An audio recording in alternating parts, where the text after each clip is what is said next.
Hey everybody, welcome back to another episode of Debt Collection 101 here on R But You. Once again, we have two very special guests for you, experts in data security. We have Peter and Mark with DataSure24. Thanks so much for joining us. Yeah, so data security, data governance, all that is a huge topic now in collections.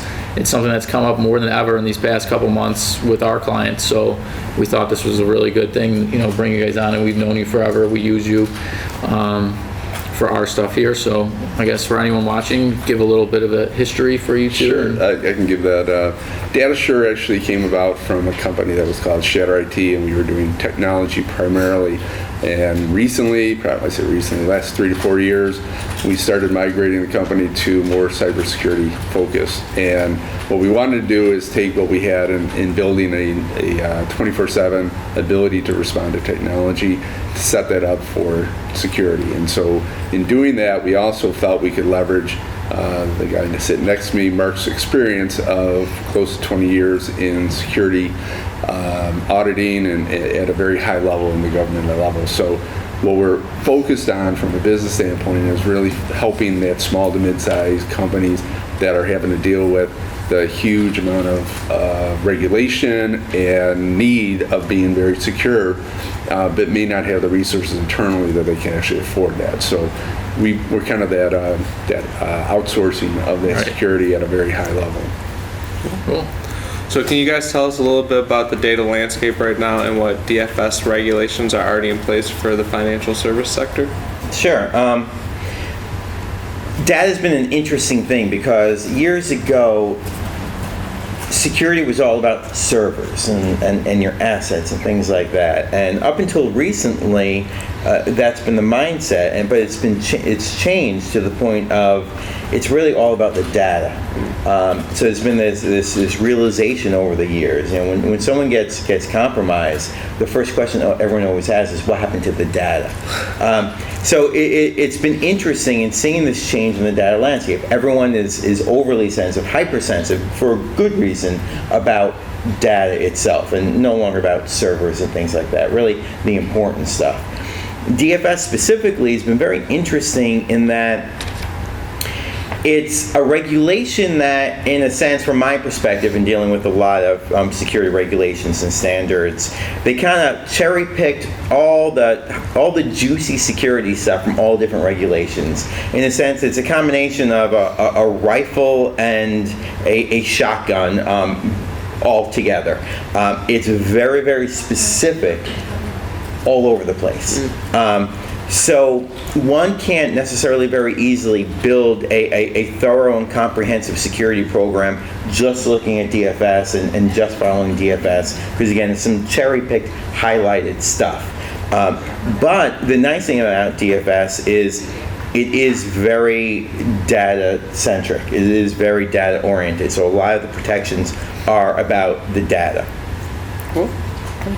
So I don't want to oversimplify something that's very complex, but are there any actionable things that you recommend for people to take, that they can take kind of right away to help protect their data? Is there anything like that, like a few key things that you could say? Yeah, absolutely. So, and that's where DFS actually does get it a little bit more right in the real world versus some of the other regulations. Traditionally, a lot of security has fallen to the IT people. So a lot of times it's, we need to do the security, who are IT people that can implement it, or what's our IT budget? In all reality, in an ideal world, let's just say, security should be a function completely separate from IT. Everything from the people to the budget. And DFS does have some of the regulation pieces which kind of emphasizes that. DFS requires organizations to have something called a CISO, a Chief Information Security Officer. A Chief Information Security Officer, or a CISO, is is a person who is specifically focused on security for an organization. So they've kind of really been pushing that mindset of, hey, make sure you have somebody that is separate from IT. So whereas a lot of people think it's an IT function, it's really not. So number one, having a CISO, a Chief Information Security Officer, is very important. As far as actionable for a lot of the smaller companies, a CISO and a security expert often can get a little bit expensive. Organizations may not have the resources to find and pay for a CISO. The good thing is a lot of organizations have been able to respond to that need, and there is something called vCISO or virtual CISO, because most organizations don't need a full-time, 40 hours a week security person. So what you can do is nowadays you can bring on a vCISO, or other people call a fractional CISO, where they're putting in 15, 20 hours a month, and they're helping build that security program, making sure that they really are overseeing the security of the organization, but at a much more reasonable cost. So having things like a CISO is very actionable for organizations, and a requirement under DFS. Other things, our employees are very much our most important assets. They're also our biggest risks. They are pretty much the front lines for our companies. And they're the ones, unfortunately, that the bad guys exploit more and more every day. So having security awareness training, and doesn't take a lot of IT resources to do that, to have security awareness training, whether you do it yourself or you bring an organization in, to really educate all the employees to really be able to work and live a lot more safely, is really critical and an easy thing to do. So this CISO that you're talking about, you said virtual, outsource it. Are you allowed to have somebody do two jobs in a smaller company? Could you have your CIO, CTO also be the CISO, or no, is that not allowed? Yeah, that is. In a sense, that CISO is pretty much just the title. You don't necessarily need to have a dedicated person. Someone can do dual roles. One of the things that the regulators often look at is, is this person a CISO in name only, or do they really know what they're doing? Are they really building a security program, or are they doing the right things and are able to implement the right security measures to be effective? And I think actually, to what Mark's saying about the vCISO versus CISO, more companies than not, like smaller companies, are doing exactly that. They're identifying the same person. Right. As time goes on, the regulators will most likely start to push back on having that same person wearing the same hat. Right. But what we've seen and is a part of the DFS regulation of identifying who your CISO is, most small and mid-sized organizations are already doing that. What type of organizations have to adhere to DFS regulations? Anyone that deals with financial data, banks, well, it's mostly, again, DFS is really put out for financial institutions, but there's, we look at all the different regulations, and Mark probably go in more detail, that there is a lot of overlap, and organizations like healthcare, run into the same thing, where there can be not only a lot of PHI, PII, but also a lot of same financial information that a financial institution would. But generally, specifically for DFS, it's financial institutions. Now, the definition of that is still very, very much of a gray area. The nice thing about DFS is, in the regulation itself, it does have a list of exceptions and exemptions, what types of organizations are exempt. So it's a little gray as far as who's included, to, again, the point of if you're a financial institution, but it is pretty clear on those exemptions and those exceptions of, all right, if you're doing this, then you don't need to meet DFS. It's always a gray area. Yeah. Now, that CISO or the vCISO, would they be the ones necessarily doing the training for the people within the organization, or is that on you? It can go either way. I've seen CISOs that have their sleeves rolled up, and they're implementing security measures. They are doing the training. They're doing all of that. There are a lot of times CISOs which are handling things more at the much higher executive or organizational level. They're really just that quarterback and that person that's organizing and making sure that the program is being made and being done appropriately, and they're outsourcing to third-party companies. There are third-party companies that can do security awareness training, so they don't necessarily have to do it. A lot of it really does fall on that CISO to determine what makes the most sense for the organization. So just to talk about collection agencies who operate in the cloud, should they be aware of when it comes to cybersecurity, and are there additional security measures that they could take? So the cloud's been very interesting because when the cloud first started, people would not go into the cloud because of security, and that was people's justification, rightfully so. People would say, we're not going in the cloud because it's not secure. The good thing is, 8-10 years ago or so, the cloud providers realized that was a problem. That was a big barrier for them. And it was something that's become more and more important. So the cloud providers have done a tremendous job in ramping up their security. So now it's the exact opposite. It's 180 degrees. People are going into the cloud because of the security that the cloud provides. So Amazon has something called AWS Security Hub. Microsoft and Office 365 has something called Secure Score. AWS also has something called AWS Artifact, to where AWS has this documentation that's specific to your particular environment, that literally one click and you get a report of how your infrastructure is compliant with all different regulations, from DFS to NIST to PCI, you name it. They have something in AWS Artifact that you can click, you can get a report of exactly how you are compliant. And then all of these cloud providers have done a very good job of trying to make it easy and straightforward in terms of security on the organization's end. So all the cloud providers have something called a shared security model. So if an organization goes into the cloud, it's not a, hey, I'm in the cloud, I've washed my hands, I don't need to worry about security. Yeah. So the cloud providers in the shared security model is all the documents that they have, they make it very clear that, hey, Amazon or Microsoft or whoever, this is what they do and they handle in terms of security, and this is their responsibility. And these detailed items is what the organization's responsibility is. So you really have a very good detailed list and a clear list of actions and elements you need to have in your security program in order to be fully compliant. With today, remote work is the new hot thing, like work from home, it's a perk, everyone wants it.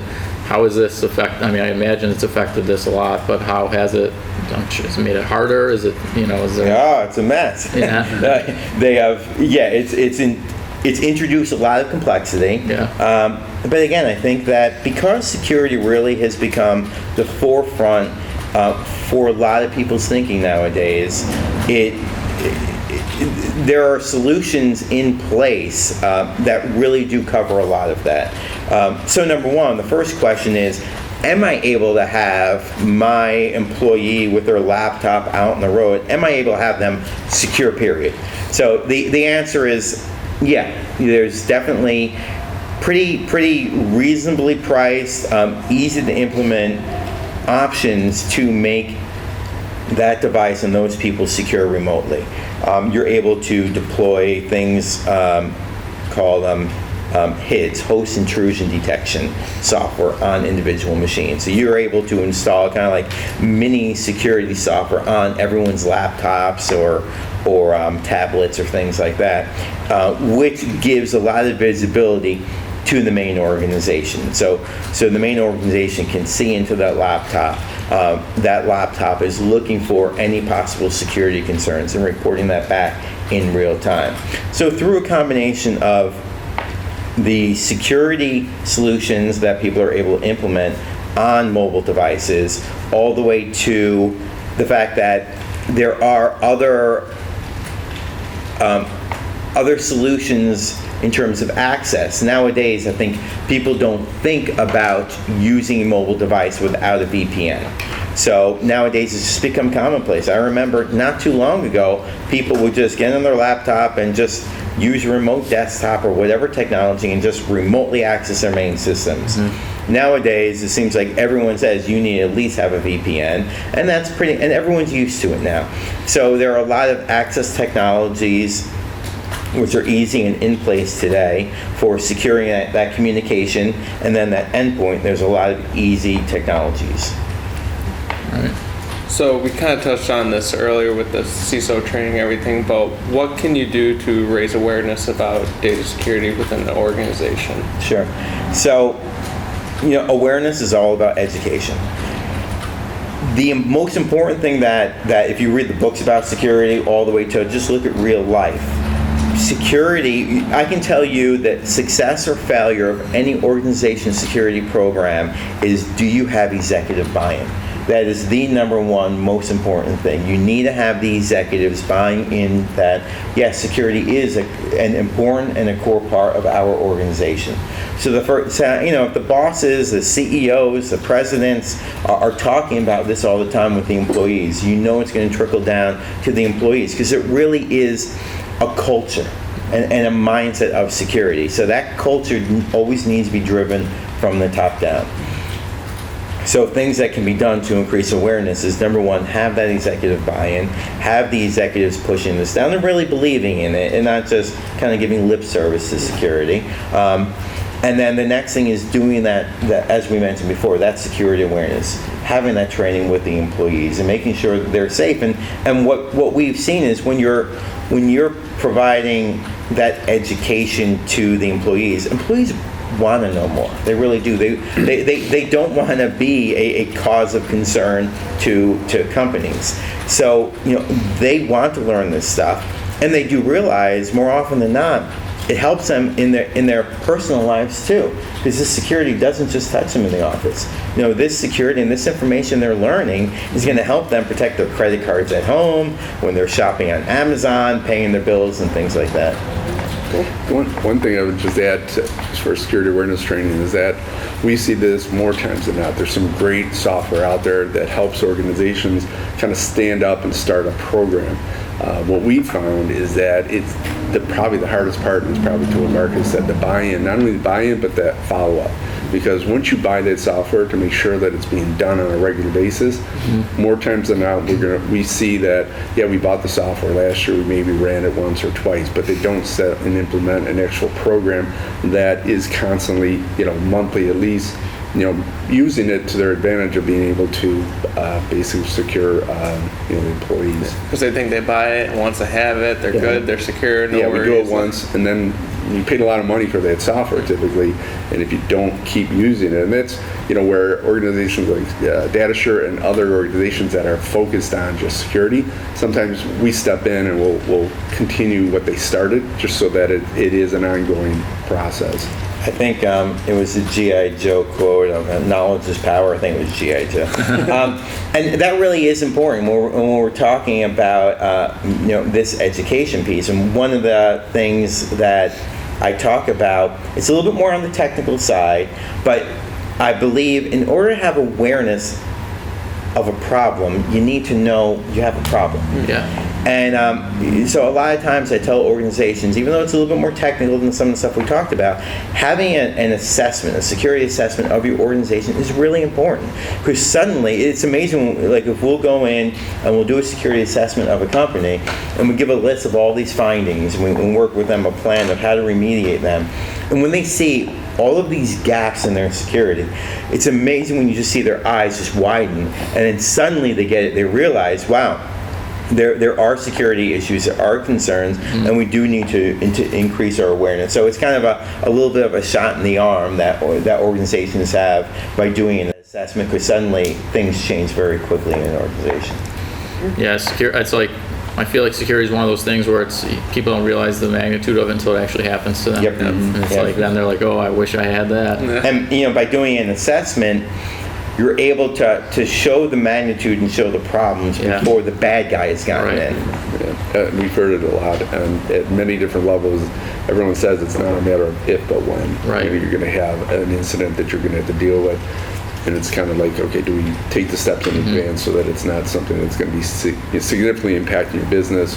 You know, things will happen. We just talked about employees clicks on an email. Even though you do the training, one person, that's all it takes. Yeah. But if you've got a good plan, like Mark has been mentioning, in place, when that event happens and you're able to respond to it quickly, that's really where you see the difference between, you know, a good program and somebody who's just kind of left in the dark. Yeah. Don't respond to that Nigerian prince. Yep. Scam. But yeah, thanks so much for joining us. I appreciate it. This was great. I mean, Thanks for having us. anyone watching that has questions, if you're, have to follow DFS regulations, if you have questions on data security, anything like that, please comment. We'll get them over to them and hopefully get you guys some answers. But thanks, Peter. Thanks, Mark. I appreciate Thanks. it. Thanks, everyone, for watching. Like, subscribe, and see you next time. See you guys.